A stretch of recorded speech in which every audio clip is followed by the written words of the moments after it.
सुप्रभात, जोहार। मैं हूं सपना और लेकर हाजिर हूं आपके शहर और राज्य की पिछले 24 घंटों की प्रमुख खबरें। विधायक पूर्णिमा साहू ने उठाई बड़ी मांग, खतियान अनिवार्यता खत्म करने की अपील। जमशेदपुर पूर्वी की विधायक पूर्णिमा साहू ने मुख्यमंत्री हेमंत सोरेन को पत्र लिखकर जाति प्रमाण पत्र निर्गमन की पुरानी व्यवस्था बहाल करने की मांग की है। उनका कहना है कि पासी, कालिंदी, तुर्री, दुसाद जैसी कई समुदाय खतियान की अनिवार्यता के कारण जाति प्रमाण पत्र नहीं बनवा पा रहे हैं। इससे उनके बच्चे छात्रवृत्ति, सरकारी नौकरी और आरक्षण के लाभ से वंचित हो रहे हैं। विधायक ने कहा कि पहले मुखिया या समाज प्रतिनिधि की सिफारिश से प्रमाण पत्र बनते थे, लेकिन अब प्रक्रिया रुकने से हजारों परिवारों का भविष्य खतरे में है। नागाडीह मोब लीचिंग 8 साल बाद अदालत ने 5 दोषियों को करार दिया सजा पर 8 अक्टूबर को सुनवाई। 18 मई 2017 को नागाडीह में बच्चा चोरी की अफवाह के कारण हुई भीड़ की हिंसा में 4 निर्दोषों की मौत हो गई थी।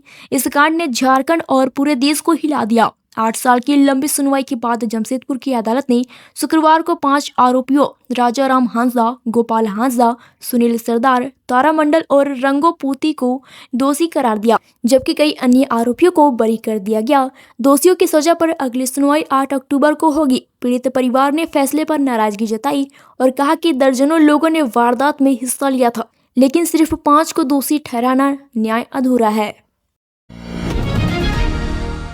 रांची में पागल कुत्ते का आतंक, स्कूली बच्चे समेत 17 लोग घायल। रांची के तमाड़ा क्षेत्र में गुरुवार को एक बेकाबू कुत्ते ने लोगों के लिए खौफनाक स्थिति पैदा कर दी। यह कुत्ता तमाड़ से रायडीह और आमलेसा होते हुए लगभग 10 किलोमीटर तक चलता रहा और रास्ते में 17 लोगों को काट लिया। घायलों में अधिकतर स्कूली बच्चे शामिल हैं, जो छुट्टी के बाद घर लौट रहे थे। ग्रामीणों के अनुसार कुत्ता लोगों को देखते ही हमला करता था और फिर आगे बढ़ जाता था। घटना के बाद इलाके में डर का माहौल है और लोग सड़कों पर निकलने से भी डर रहे हैं। घायलों को अस्पताल में भर्ती कराया गया है और इलाज जारी है। परिजनों ने प्रशासन से कड़ी कार्रवाई की मांग की है, जबकि वन विभाग की ओर से अभी कोई प्रतिक्रिया नहीं आई। रांची बिरसा मुंडा जेल में औचक छापेमारी, 3 घंटे तक कैदियों के वार्डों की गहन जांच। रांची बिरसा मुंडा केंद्रीय जेल में डीसी मंजुनाथ भजंत्री और एसएसपी राकेश रंजन के निर्देश पर शुक्रवार सुबह औचक छापेमारी की गई। सिटी एसपी पारस राणा और सदर एसडीओ उत्कर्ष कुमार के नेतृत्व में चलाए गए इस अभियान में जेल के पुरुष और महिला वार्ड, सेल और जेल अस्पताल सहित कई कैदियों के वार्डों की गहन जांच की गई। 3 घंटे तक चली इस जांच में कुख्यात कैदियों सहित सभी की तलाशी ली गई, लेकिन कोई आपत्तिजनक वस्तु नहीं मिली।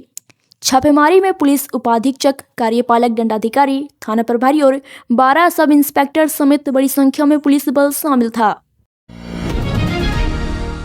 दुर्गा पूजा से पहले वेतन नहीं मिलने पर गिरिडीह के सफाई कर्मचारियों का निगम कार्यालय पर हंगामा। गिरिडीह में नगर निगम के सफाई कर्मचारियों ने दुर्गा पूजा से पहले वेतन न मिलने पर जोरदार प्रदर्शन किया। कर्मचारियों ने निगम कार्यालय के मुख्य गेट पर ताला जोड़ दिया और चेतावनी दी कि अगर वेतन तुरंत नहीं मिला तो वे अनिश्चितकालीन हड़ताल पर चले जाएंगे। कर्मचारियों का कहना है कि पर्व के समय उनके परिवार आर्थिक संकट में जूझ रहे हैं और बच्चों की पढ़ाई और घर का खर्च प्रभावित हो रहा है। उन्होंने आरोप लगाया कि नगर निगम प्रबंधन ने सरकार के निर्देशों के बावजूद लापरवाही बरती। प्रदर्शन में कर्मचारियों ने नारेबाजी की और चेतावनी दी कि अगर उनकी मांग पूरी नहीं हुई तो पूरा शहर गंदगी में तब्दील हो जाएगा। एसीबी ने किया बड़ा एक्शन, अवैध जमाबंदी मामले में विनय कुमार सिंह गिरफ्तार, विनय चौबे पर एफआईआर। हजारीबाग में भ्रष्टाचार निरोधक ब्यूरो ने जमीन की अवैध जमाबंदी मामले में बड़ी कार्रवाई की है। प्राथमिकी अभियुक्त विनय कुमार सिंह को गिरफ्तार कर लिया गया है। वहीं निलंबित आईएएस अधिकारी विनय कुमार चौबे को भी आरोपी बनाया गया है और उन पर एफआईआर दर्ज की गई है। आरोप है कि सिंह ने नेक्सजेन के संचालक के रूप में 2013 में रद्द की गई 5 भूखंडों की अवैध जमाबंदी को फिर से स्थापित किया। एसीबी के अनुसार चौबे की मिलीभगत से ही जमीन पर अवैध कब्जा किया गया है। मामले में भारतीय दंड संहिता और भ्रष्टाचार निवारण अधिनियम की धाराओं के तहत जांच जारी है और अन्य लोगों की भूमिका भी सामने लाई जा रही है। कांग्रेस का बाबूलाल मरांडी पर निशाना, बोली भाजपा की फैलाती सांप्रदायिक तनाव। झारखंड कांग्रेस ने नेता प्रतिपक्ष बाबूलाल मरांडी के गो तस्करी और आपराधिक घटनाओं का सांप्रदायिक रंग देने के आरोपों पर पलटवार किया। प्रदेश प्रवक्ता सोनाल शांति ने कहा कि मरांडी झारखंड में सांप्रदायिक संघर्ष करवाकर अपनी राजनीतिक रोटी सेकने की कोशिश कर रहे हैं। उन्होंने भाजपा पर भी निशाना साधा कि पार्टी अपने कमजोर हुए जनाधार को वापस पाने के लिए सांप्रदायिक वैमनस्यता फैला रही है और बीम कंपनियों से चंदा लेने जैसी घटनाओं से उनका असली चेहरा सामने आता है। कांग्रेस ने चेतावनी दी कि ऐसे तत्व झारखंड में अपनी मंसूबे पूरे नहीं कर पाएंगे।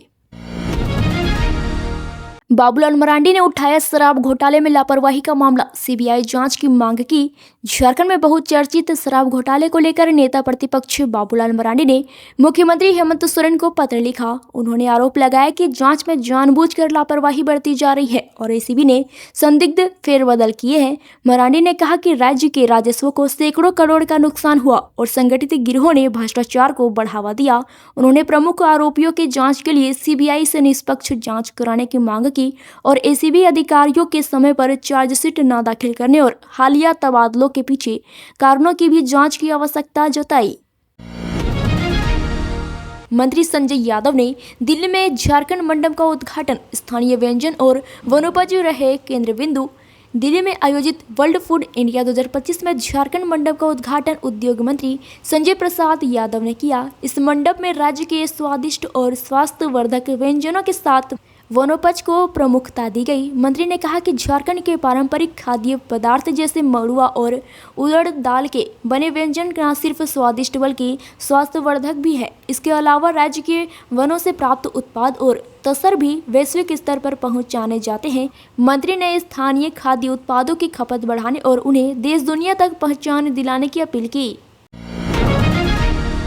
रांची के सैनिक बाजार में बनने जा रहा 11 मंजिला ट्विन टावर मॉल लाखों वर्ग फीट में होगा मार्केट कॉम्प्लेक्स। रांची के मेन रोड स्थित सैनिक बाजार परिसर में भव्य मॉल बनने जा रहा है। नगर विकास मंत्री सुद्दीवे कुमार के निर्देश पर यह प्रोजेक्ट पीपीपी मोड में तैयार होगा, जिसमें राज्य सरकार की कोई राशि खर्च नहीं होगी। मॉल में 11 मंजिला ट्विन टावर के साथ 9 लाख वर्ग फीट में मार्केटिंग और ऑफिस स्पेस होगा। लोअर ग्राउंड फ्लोर पर शॉपिंग मॉल और मार्केटिंग कॉम्प्लेक्स, 5 मंजिला भवन में multiplex, gaming zone, food court और शोरूम शामिल होंगे। मॉल के पीछे मिश्रित उपयोगिता वाला ट्विन टावर बनाया जाएगा, जिसमें खुदरा व्यापार के साथ मनोरंजन और कार्यशाला की सुविधाएं भी होंगी। प्रधान सचिव ने निर्देश दिए कि मौजूदा व्यवसायियों को कोई विस्थापन नहीं होगा और उन्हें नया मॉल बन जाने के बाद स्थानांतरित किया जाएगा। राष्ट्रीय जनता दल ने जारी की नई प्रदेश कार्यकारिणी, हर समुदाय को साधने की कोशिश। झारखंड में राष्ट्रीय जनता दल आरजेडी ने अपनी नई प्रदेश से कार्यकारिणी की घोषणा कर दी है।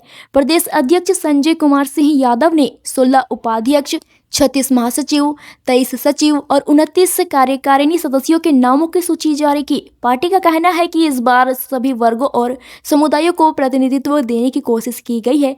मंत्री संजय प्रसाद यादव और विधायक सुरेश पासवान जैसे बड़े नेताओं को भी टीम में शामिल किया गया है, जिसे आरजेडी का चुनाव से पहले संगठन को मजबूत करने का बड़ा कदम माना जा रहा है। संयुक्त सचिव से अपर सचिव बने अफसरों की सैलरी क्यों नहीं बढ़ती? प्रशासनिक सेवा संघ ने फिर उठाई मांग। झारखंड प्रशासनिक सेवा संघ ने एक बार फिर संयुक्त सचिव से अपर सचिव बनने पर वेतन बढ़ोतरी की मांग उठाई है। फिलहाल दोनों पदों का पे लेवल और ग्रेड पे समान है, जिससे प्रमोशन के बावजूद वेतन में कोई अंतर नहीं आता। संघ का कहना है कि 25 से 30 साल की सेवा के बाद प्रमोशन मिलने पर भी सैलरी नहीं बढ़ना अन्याय है। कई बार ज्ञापन देने और वित्त विभाग से बात करने के बावजूद मामला अटका हुआ है। अब उम्मीद नए मुख्य सचिव से है कि इस लंबे समय से चली आ रही समस्या का समाधान निकाले।